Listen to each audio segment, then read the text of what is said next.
welcome everybody to another great episode of the Beyond Normal podcast. The guest we're going to be having with us today, I'm excited to have him on. I've been trying to get him on for a while. Yawn, he is the founder of ByteChek, who's doing amazing things in the compliance space. The motto is to make compliance suck less. I'm a sales guy. Compliance has scared me in the past, so I'm excited to have somebody on in the space who's trying to make compliance suck less for us all. So without further ado, I want to bring AJ to the stage. How's it going, AJ? Going well, Kenny. How are you? Can't complain. Hope you're having a great day where you're at right now. I want to hop right into things and let folks know a little bit about your story prior to you being a founder. Set the stage for us leading up to you now owning a successful company and brand in ByteCheck. Yeah, and I appreciate you having me on and being able to tell my story. I always enjoyed doing this. I'm glad that our schedules finally worked out after all of the back and forth with my crazy schedule nowadays. But I've been in the cybersecurity industry for a little bit over a decade now. I started my career in the U.S. Army, did 6 years on active duty in the Army as an officer, few deployments, was doing some cyber stuff there in the Army, ended up earning the rank of captain. And then got out of the Army and went and worked at a pretty large consulting firm where I helped grow a team from about 9 of us to well over 130. And we were doing SOC 2 compliance, ISO compliance, HIPAA compliance, the full alphabet soup there of compliance frameworks we were doing. And while there, typical entrepreneur story, I realized that this was a big problem. Compliance sucked for a lot of people for a variety of reasons. And one of them was it just took way too much time, cost way too much money. And I thought we could bring technology to solve the problem. So decided to go out and start building this company in the middle of a global pandemic. And it's been going well so far. I appreciate that breakdown there. A lot to dig into. So you taking on the challenge of compliance. That's the first thing I want to know from your perspective. What have you seen about compliance that puts the fear in people nowadays? Yeah, I think people think audit and it's like, oh, somebody's going to try to catch me doing something wrong. Somebody's going to try to get me and get me in trouble, I think is the first thing. I think the other reason, especially in the cybersecurity space, is compliance has traditionally been like a check the box exercise. People are auditors at least are typically not that technical. So they're coming in asking really silly manual questions, things that don't make sense from a security or technical perspective. So most of the technical people I know kind of just tune out compliance. They're like, oh, whatever, man.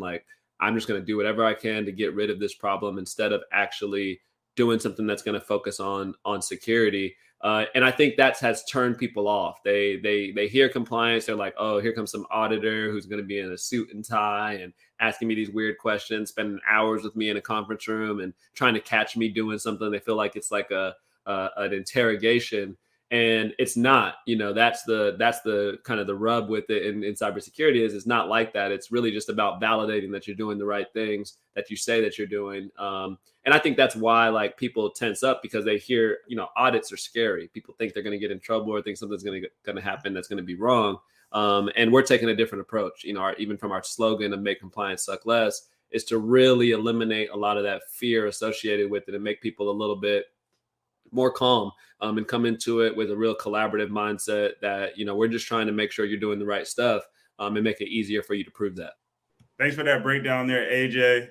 Again, my experience, like you said, you just really bottled it up for me. That's really how I feel, like somebody's over my shoulder, right? Yeah. But it makes sense that we're at a point now where technology can really make that easier for folks. And I'm glad to have you taking the helm and figuring out what that looks like for us moving forward. You said something else in your initial intro about building a team out up to 30 plus people. And so it sounded like in your career, things were going great, right? But now you decide during the pandemic that you want to take a gamble on yourself is what I like to call it and start your own business. What was your thinking behind now being the right time for you to wear that founder crown that everybody's looking to put on sometime? Yeah, and I think the first piece of advice I'll give because of what you just said is a lot of people are trying to put that founder hat on. And while it's glamorized, this stuff is really hard, man. And you got to understand going into that. And one of the things that gave me the confidence to do this is I actually knew what I was doing. I had a lot of domain expertise in compliance. I did over 500 SOC 2 examinations while I was there. I did it for some of the largest cloud providers that exist, some startups that you probably have never heard of, and even to some of the biggest startups that exist now. I did their first ever SOC 2. I was their first ever kind of readiness process on a lot of these big companies. So I really understood the problem, and there is no way in hell I'd be able to do this and have the little success that we've had so far without that experience. Definitely 100% encourage anybody putting that founder hat on. Know the problem you're solving. Know it well. Don't just try to start something because it's cool, because you will fail if you don't understand what's going on. The other thing for me, man, like I was like most people, most especially minority, Black kids that are growing. Like I just wanted a really big check. I was growing, and I was at this company. I got out of the Army, and I heard about all the money you can make in tech. And I was like, I'm just trying to make a lot of money. I ended up doing that. I ended up making a good amount of money. I was making $250,000 a year, doing very well. And I realized it didn't actually mean anything. It actually didn't fulfill me. It didn't make me happier. I was buying all the shoes. I was sending family money, doing all the traveling, but it didn't change anything like concrete in my life. It didn't make it any different. And I realized that for me to have a purpose and for me to really feel fulfilled, I needed to do something bigger than myself. It had to be more than just what was in my bank account. It had to be about what impact was I leaving on this world. And that's when I'm at my best. That's when I feel my best, is when I'm doing something beyond myself. It's why I loved the Army, because it was selfless service. It was me sacrificing, some of the other things that I had in my life, especially when you're deployed, for the country, for other people that live here. And I wanted the same feeling. And I didn't have that despite the success I had, despite all of the accolades and the promotions. I did not feel that fulfillment. And I knew I wasn't going back to the Army. So the only way that I was going to get that feeling was starting a company, being able to build something and help grow something from nothing into, a company now of over 20 people here that are, changing their lives as well. And that's what it was about for me. It's Robert Smith, the richest Black man in America. He runs Vista Equity Partners. He's created BET. He has a quote out there that says, every founder should have a second purpose. There should be something else that you're doing this for beyond the capitalistic gain, because there are easier ways to make money. There are a lot easier ways to make money than being a founder. And my second purpose has always been leaving an impact and inspiring the next generation of Black entrepreneurs. I take it very serious that I'm in a position that not a lot of Black men find themselves in, being a VC-backed founder of a startup. And I don't want that to be the case 20 years from now. When my son is, 23, 24 years old, I want there to be Black founders everywhere. And I take it very seriously that that's my role. That's my position in life, is not necessarily to become a millionaire. I'm pretty confident in my personal outcome of how this is going to work. So my goal now is, how do I make 20 millionaires? How do I make 20 more people millionaires and help them change the trajectory of their lives and their families' lives? Woo! Nuggets. AJ, nuggets. Like you really being transparent. The whole time I've seen your presence on social media, that transparency, like you said, you were pretty good. Like other people, majority of people say, "Oh, I'm making a couple $100,000 a year." Like, why do more, right? But like you said, there's got to be a purpose, right, behind the things you're doing outside of the money. And I think even in our current times, the value of money is really kind of distorted in a way right now, right? It's like they're printing money, the government's printing money willy-nilly. You see people out here kind of getting rich rather quickly. And so our perception of money is shifting.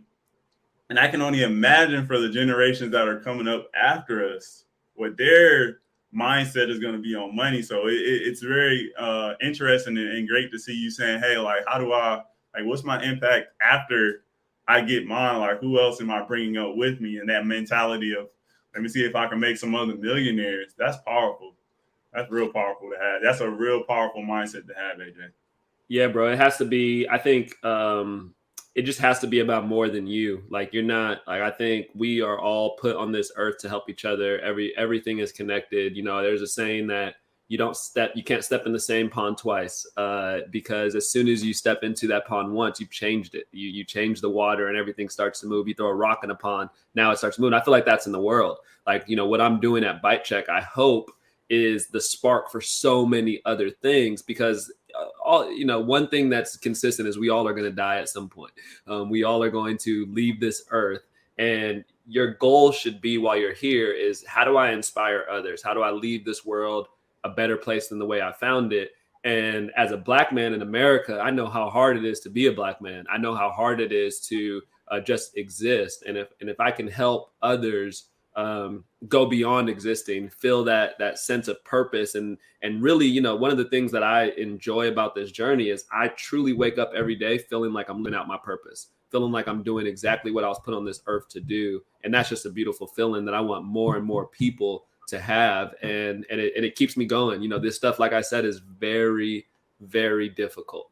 This is a hard journey, but it gets easier when you really know why you're doing it, why you're doing the grind, why you're working 7 days a week, because of all of the things that I want to accomplish, not just for my kids. I tell people all the time, like, I got a junior. My son is named Alexander Joshua Yawn Jr. I'm building ByteChek and everything that we're doing here for Alexander Joshua Yawn the fourth, his son's son. I'm trying to build for the next future generations, that when I'm long and gone. And it's the same way for the people that I'm hopefully impacting, that it's not just about me while I'm here on this earth. It's about a long-term legacy that hopefully changes things. It's not going to change, maybe not change the world, but we're going to change a few people's lives that then go out and change the world. Dropping gems, AJ. Keep it going. I appreciate you doing this on our platform. As you were talking there about your junior, I can actually think the very first episode of the Beyond Normal podcast, I had a young lady by the name of Dominique Boone. She's got a laundry service here in the Charlotte area. I'm based in Charlotte, called Leslie's Laundry Care. She named the business after her daughter, right? So she could always have that top of mind. And so as you were explaining that around, like, all right, I got a junior, like, what about the third? What about the fourth? What about the fifth? Right, person that's going to be carrying on that legacy. It took me back to that very first moment for our podcast, right? And that's just like, that's one of those moments. I think people say it's serendipitous, right? Yeah. Like, it's just one of those moments, one of those things that keep top of mind at all time, thinking about that next generation to come after us, because I'm kind of scared for them. Like, to a lot of the things that you're saying, like, I'm worried. I want to make sure that they have more access than us, moving forward. And so I want to build again on something that you said. I'm not sure if the listeners caught it, around being a Black male in this space where you're a founder of a company and you're trying to build out. I know a path that you've looked into is taking on investor capital. I actually want to read a tweet, if it's okay, from you. When you go into AJ's Twitter profile, the first thing that he says is, I raised $3 million from majority Black investors. Key there. That's really key. I'm going to keep going, though. We got us. This is the evolution. We help each other get jobs. We help each other build companies. We support each other. We build each other up, and we write the check.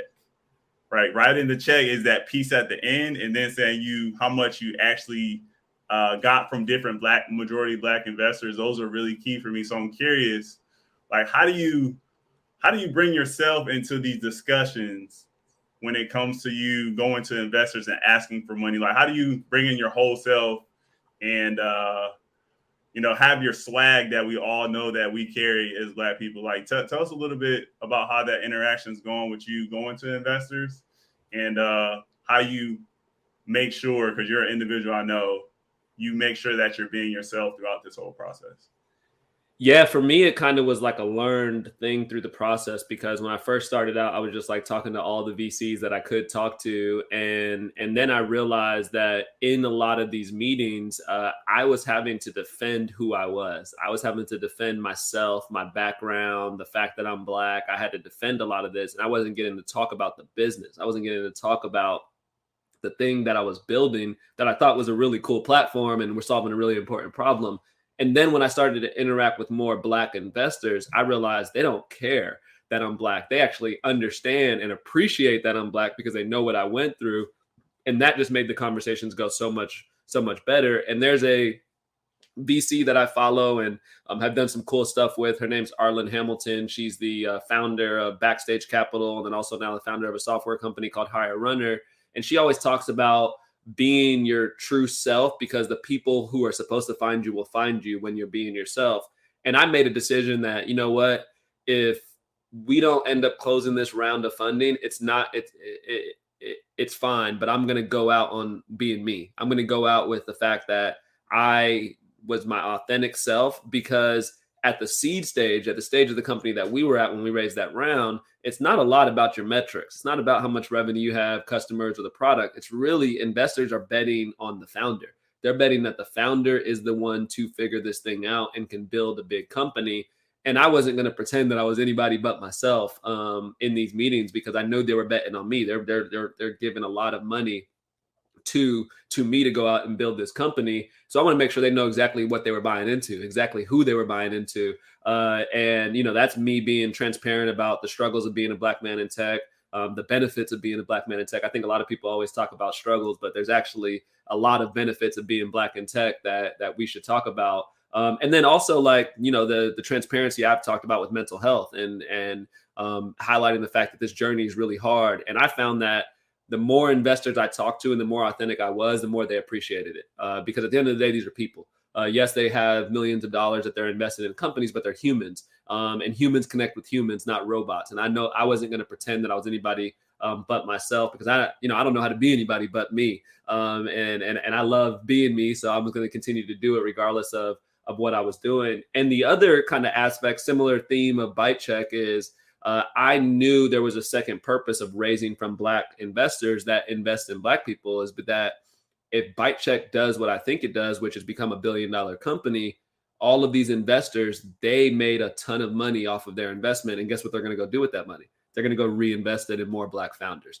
So we are continuing this ecosystem to show people, to going back to that tweet, we got us. Like, if you're a Black founder out there, you can raise significant rounds from Black investors that are leading big VC firms or Black angels as well, that you don't have to go out and try to find a seat at a table that wasn't built for you. Like, no, we have enough people that have already built our own table in this space, in the startup and VC space. And you can just come over there and don't have to deal with the BS that goes into raising capital as a Black founder. And that's one of the things that motivates me a lot with the company as well, is I want to make sure I give all of these investors that are the Black-led investors, even, the people that are not Black that invested in a Black man, I want them to make a lot of money out of this so that they can go deploy more capital into more Black founders, more underrepresented founders, because that's what we need. It's not a lot of Black founders got a lot of mentorship. They get a lot of guidance. They get a lot of advisory, but no one's writing checks to them. So we got to get people to actually write checks and get them more money so they can write more checks for future founders as well.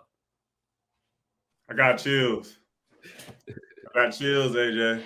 I don't know if you're trying to pitch me there, but I feel like I need to just like how much do I need to give you right now? And I just like these moments.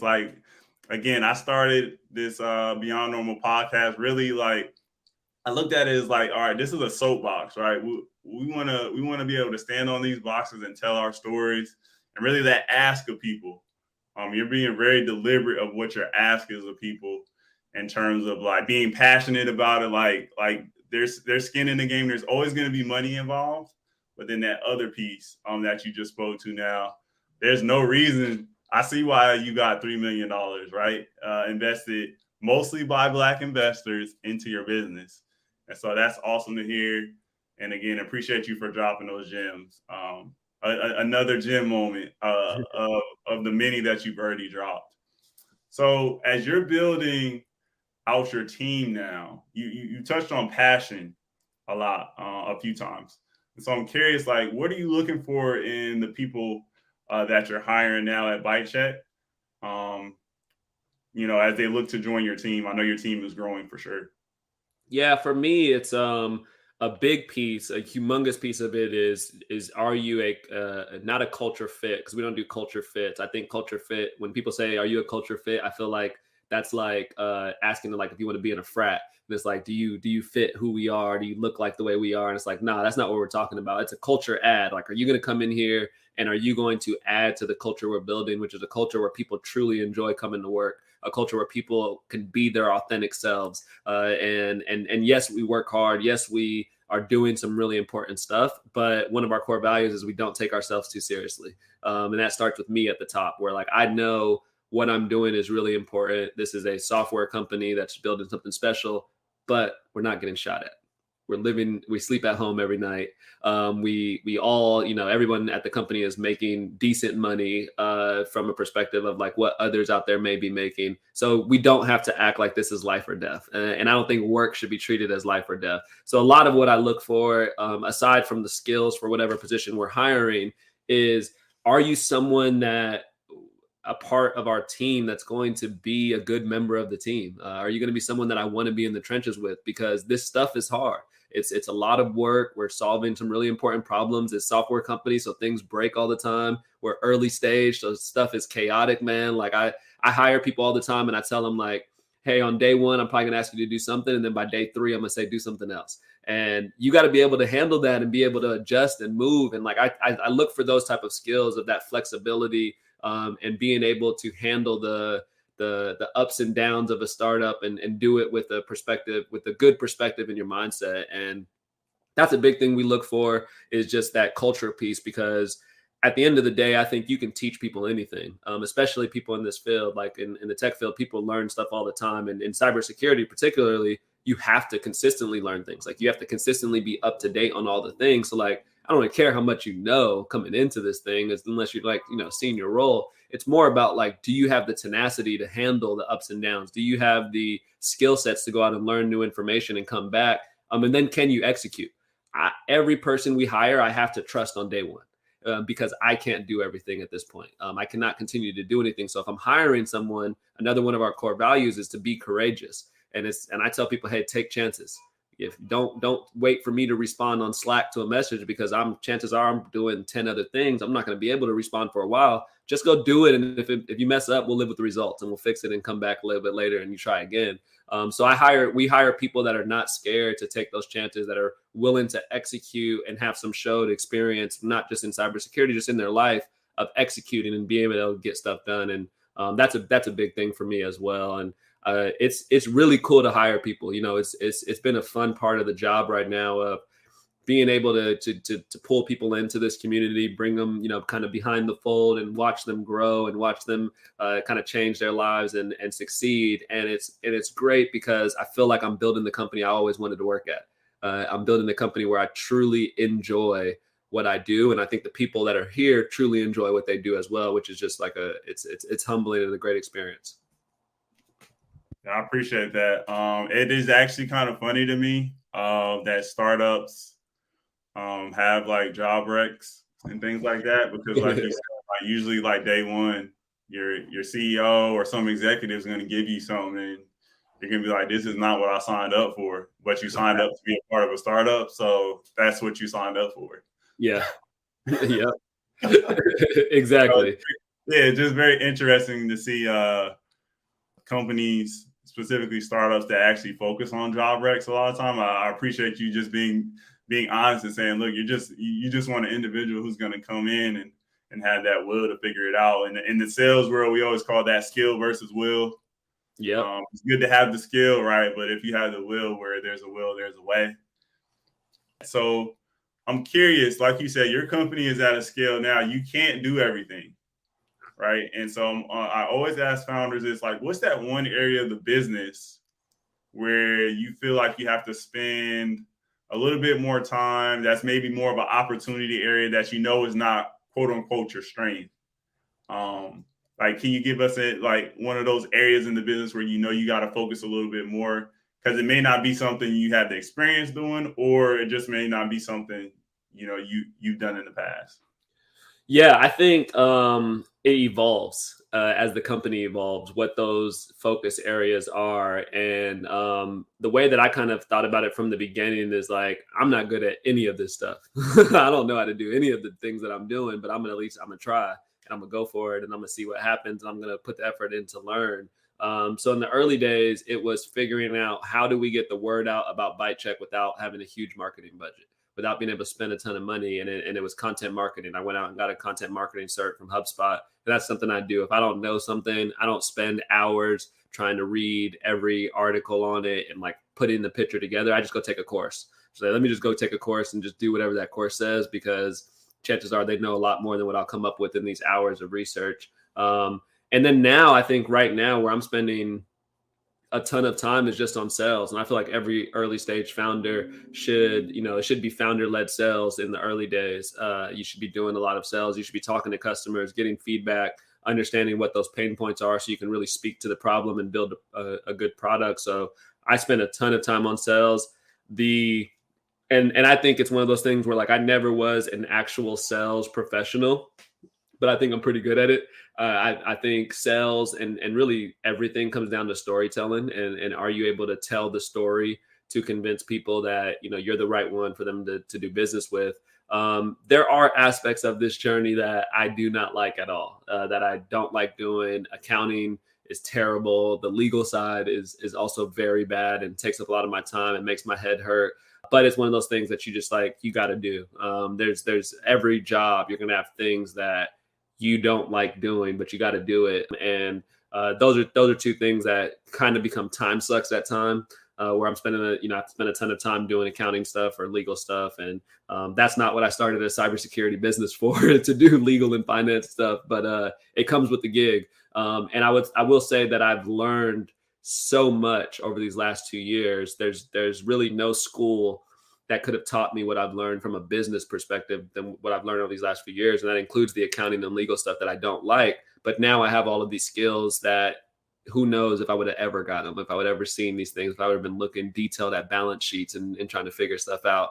So I take everything with a grateful attitude of, I am extremely grateful that I get the opportunity to do some legal stuff, that I got to sit through and read through these documents that we had to put together for our investors, because 5 years ago, there's no way in hell you'd tell me that I was going to be on this journey. And I believe you. I would have been like, you're crazy. Like there's no chance. So even the stuff I don't like, I take it with some gratitude, and I'm an entrepreneur, so I'm naturally pretty confident. I don't think there's anything that I do at ByteChek that I actually know what I'm doing, but I also think I'm good at it all. I also think I can figure it all out, and I have the skills to figure it out. And now I've built a team of people that are way smarter than me, that actually know what they're doing, and they're able to take it to another level. But I'm pretty confident in myself that I can figure stuff out. That's what this entrepreneurship journey has taught me, is like literally anything is possible, because this was not in the cards for me to do at all.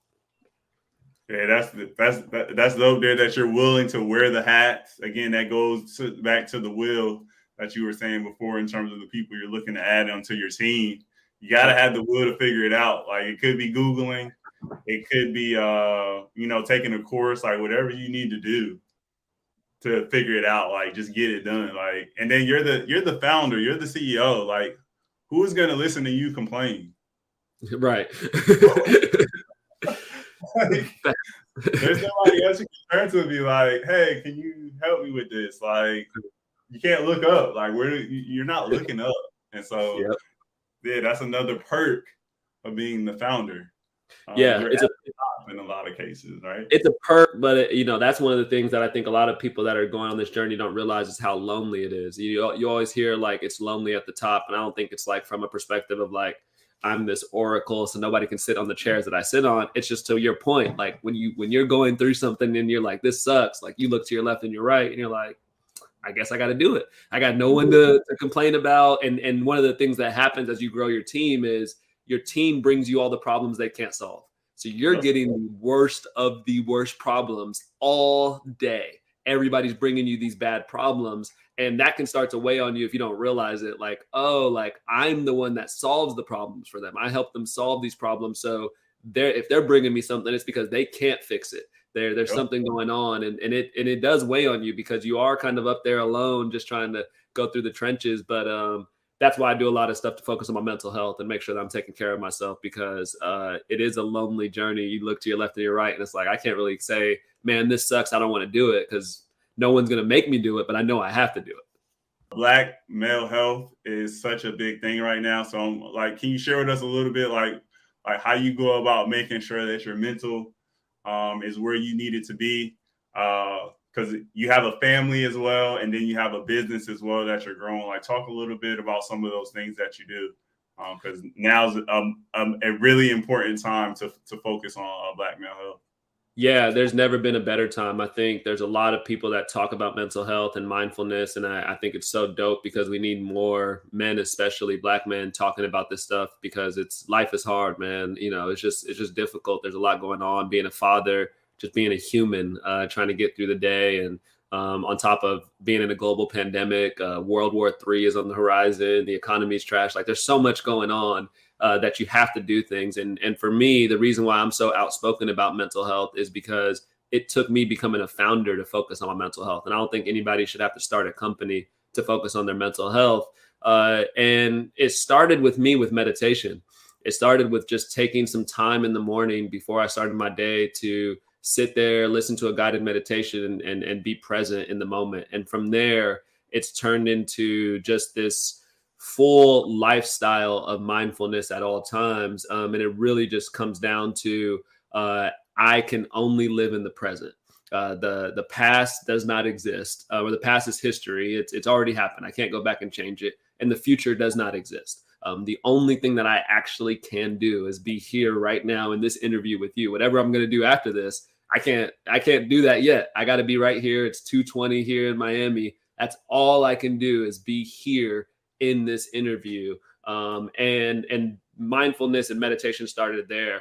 Some of the other things that I do, so I have a really strict morning routine that I follow to make sure that I start my day right. I think starting your day in a mindful manner, starting your day off focused on yourself is so critical before you get into the rat race of the day. So I wake up, I try to sweat immediately. I try to get a workout in, do whatever it can to just break a sweat, because when you wake up, cortisol, the fear hormone or the stress hormone in your body is at its highest. It kind of replenishes overnight. And when you wake up and you do a workout and you start to sweat, you release cortisol. So you start to deplete that fear and that stress hormone, which allows you to go about your day a little bit better. That's why people feel better when they work out. You got rid of some fear and some stress when you did it. The next thing that I do is meditate. I spend a good amount of time doing some guided meditations, or sometimes just like music and just listening to that and sitting there and breathing and doing some breathing meditations as well. And the thing that I've learned about meditation that I want, if anybody's listening to this, or like, you know what, I'm gonna give it a shot. This dude sounds like he has his life together, so I'm gonna try meditation out. Is don't ever think about I had a good meditation or a bad meditation. Like if you're sitting there trying to meditate and you're thinking about squirrels or you're thinking about your kids, don't worry. Like just keep going. Keep breathing, try to bring yourself back to the moment, but don't beat yourself up. The whole concept is you took time for yourself. If you took that 5 minutes to sit there, listen to a guided meditation, that is 5 minutes you spent on you. And that's the whole point. It's not good or bad. There's no such thing as a good or bad meditation. You just meditated. And the mindset of being present, the mindset of saying, okay, I thought about that, but I'm back here, back focused on my breathing, that translates to the rest of my day.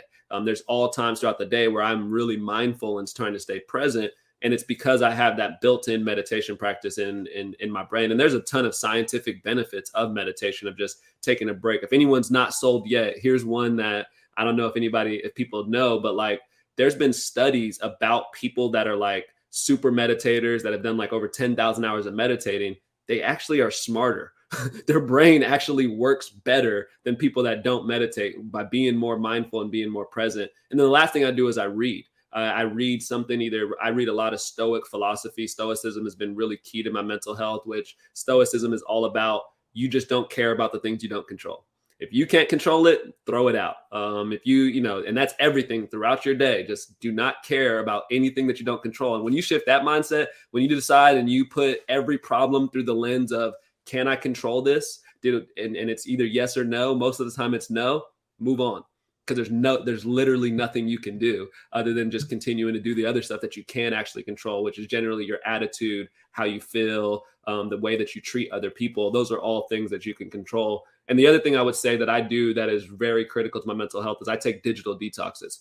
I go through hours throughout my day where I don't touch my phone. I before I go to sleep, I don't touch my phone. I don't do anything on a digital. I try to break and take that space. And then when I wake up through that morning routine, I'm not looking at email, text, or anything. I tell my family, like, If something happens in the middle of the night, you're not going to hear from me till I get through that routine. I'm not an Avenger. I'm not Captain America. I'm not coming to save nobody. I got to protect myself before anybody else. And I really am strict about that. I do not look at my phone before I start my day or before I go to sleep, because you need to be with yourself. The phone kind of kicks things off, and there's a lot of science about the blue light and things like that, that I think when you start to detach yourself from your phone and live more in the real world, it makes you more present, makes you more happy, and takes you away from always looking out at everybody else kind of living life. You're like that SpongeBob meme where Squidward is looking out and he sees Patrick and SpongeBob outside running. That's how most people are on social media. And you got to really step out and just go outside. Like go do something, spend time with your family.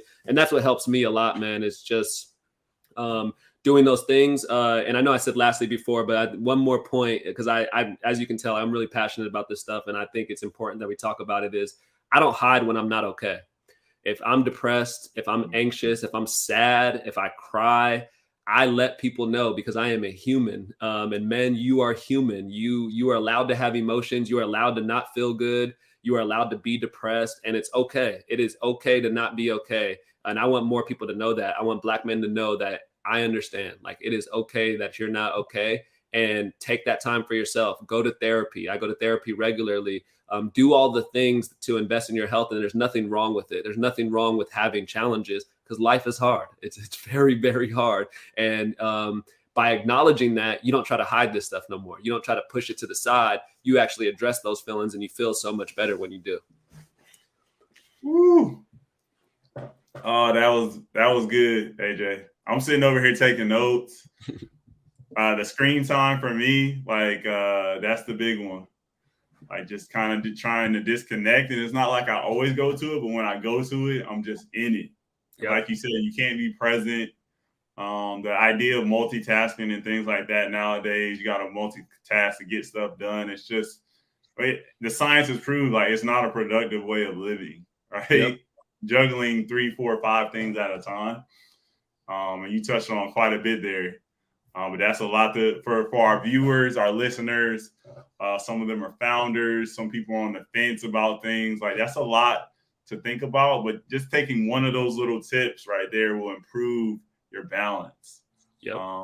And it's good to see you're doing meditation. I think I got to follow up with you to see how I can get started with that.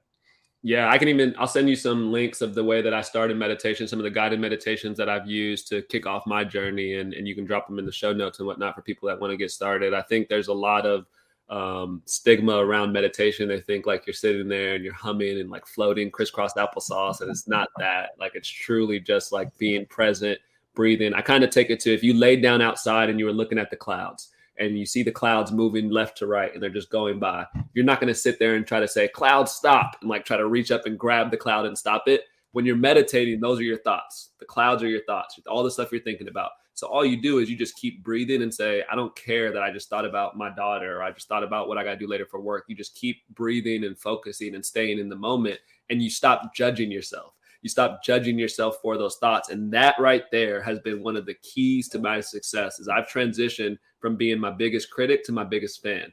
And I don't judge myself for how I feel. I don't judge myself for if I feel like if I try to accomplish something and it didn't work. Like, I am my biggest cheerleader. And it's because of meditation. It's because I've stopped judging myself during those 10 minutes, 20 minutes, whatever it is that I'm doing while I'm meditating. And that, again, like those skills, man, they just go into the rest of your life. And you don't even realize it. I didn't even realize it till recently. I'm like, man, like, that was a mindfulness moment. That was me doing something mindful that wasn't even anything to do with meditation. So I'll share some resources. I think meditation is a game changer. It really has shifted the way that I think. I can't go a day without meditating. I have to. It's like brushing my teeth. Like, I have to meditate, or I will literally feel bad. Like, I will feel sick and nauseous and not feel good. Wow. That's interesting. You got me over here thinking, AJ. So I can't wait to get those resources from you. I'm definitely going to put them in the show notes. The folks listening in, this is exactly why I follow AJ on social media. He drops gems all the time, and he just spent 30 minutes with us dropping gems, a little over 30 minutes. So in closing, tell folks a little bit about how they can stay connected with ByteChek, the social media channels they can check in with to see what the brand is doing, and stay up to date.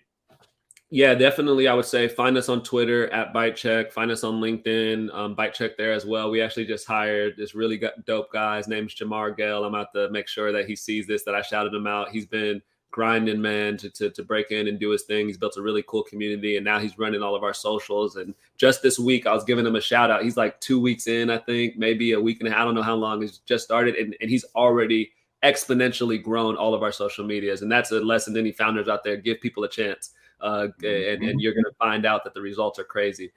So yeah, Twitter, LinkedIn, we have a lot of fun with our marketing. You'll see that we're educating, but we're also entertaining, and making sure that people are, our tagline is kind of funny, make compliance suck less, but everything is like that. Like, we are just really an open, fun brand. And I think people will find following us in entertaining accounts. Appreciate that, AJ. What's that last thing, as we close out, you want the listeners to keep top of mind?